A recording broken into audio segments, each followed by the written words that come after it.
How do you overcome burnout? That's what I'm going to very quickly cover for you in this short video. I am Kelly Swingler, the Burnoutologist. My first burnout made me seriously ill, and I live with 3 lifelong health conditions. My second burnout nearly killed me.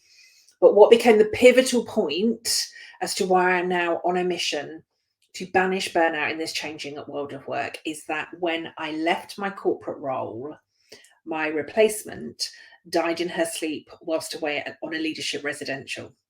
And I then received a phone call to tell me that I hadn't been the first or the second or even the third director to become seriously ill within this organization. And I knew that something needed to change. So this is why I do what I do. I am on a mission to banish burnout in this changing world of work. And I believe that we can prevent it. I know that we can prevent it. But I'm asked this question a lot: how do we overcome burnout? And I think we're asking the wrong question. We ask very often, whenever I'm asked to contribute to articles or on podcasts about how to overcome burnout, what becomes quite clear to me is that actually we don't know what we're talking about when we're talking about burnout. It's not like tiredness. And actually, how do we overcome tiredness? We just get a little bit more sleep. Burnout isn't something that we can overcome. In my view, burnout is something that we either prevent or we recover from. So if we want to talk about burnout recovery, that's one thing, but we need to understand that burnout is not just something that we can overcome. There's not just one thing that we need to do and tomorrow everything is going to feel better. And whilst some of your social media feeds or your videos or some of the conversations that you're having with people might include things like, oh, I was really burnt out, then I had a lovely holiday with the family and now I feel great. And everyone starts congratulating the person. Oh my God, like, well done you on taking some vacation. That wasn't burnout. Burnout isn't something that can be fixed with just one holiday. It's not something that can be fixed with a spa day or a massage or a bit of a weekend in bed or maybe chilling in front of the TV. Burnout can have the same impact on our brain as trauma. Burnout can take years to recover from. So if you are hearing or seeing people talking about overcoming burnout, it's likely that it wasn't burnout that they were experiencing. And we can see, burnout has become a bit of a buzzword. Oh, I'm so burnt out. Yeah, me too. We used to talk a lot, right? We used to wear busy as a badge of honor, didn't we? Hey, how are you? Oh my God, I'm so busy. Oh yeah, me too. We used to wear busy and we'd go into competition. Oh, like that's nothing, wait until you hear how busy I am. Then in some of those interactions, we replaced busy with stress. Oh my God, like I'm so stressed. Oh yeah, me too. So we start to wear stress as a badge of honor. I think for a lot of people now, burnout has become a badge of honor. It has become a little bit of a buzzword.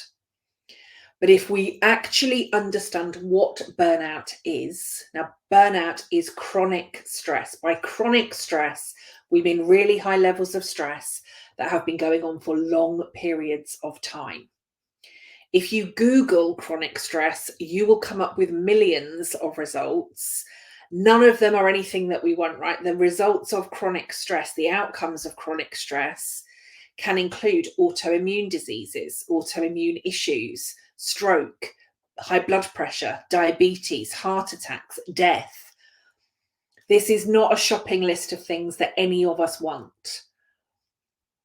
Burnout is chronic stress, high levels of stress over a very long period of time. We don't just overcome it.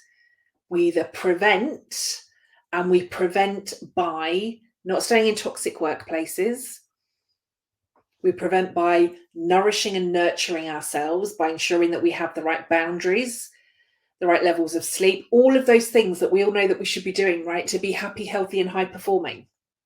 Getting enough sleep, enough exercise, enough daylight, enough movement, nourishing our bodies with nourishing and nurturing food, staying hydrated. All of those things allow us to keep our stress levels low. Some of you, I was in a high stress environment. It was when I moved to a toxic workplace that burnout really started to take hold. And there is research out there that tells us that toxic workplaces can take up to 3 years to recover from. Burnout can take years to recover from, if at all. The long-term, lifelong impact of burnout can be just that. They can be long-term and lifelong. So we don't overcome it. How do you overcome burnout is the wrong question. What we need to be asking is, how do we prevent burnout and how do we recover from it? And you'll find both of the answers to those in some more of my videos, or head over to kellyswingler.com, where you'll find resources, some of the frequently asked questions, and or head over to LinkedIn, give us a follow and or connect with me there, and you'll be able to find all of the posts and information where I talk about all of this regularly. But I hope that's been a useful snippet video for you today. How do you overcome burnout? Burnout is not something that we can overcome. I'm going to say thank you very much for joining me for this one. If you have liked this, do give us a subscribe. As I said, head over to kellyswingler.com for more information, more resources, hopefully more information that can help you join me on my mission to banish burnout in a changing world of work. Thanks very much for watching. Take care for now. Bye-bye.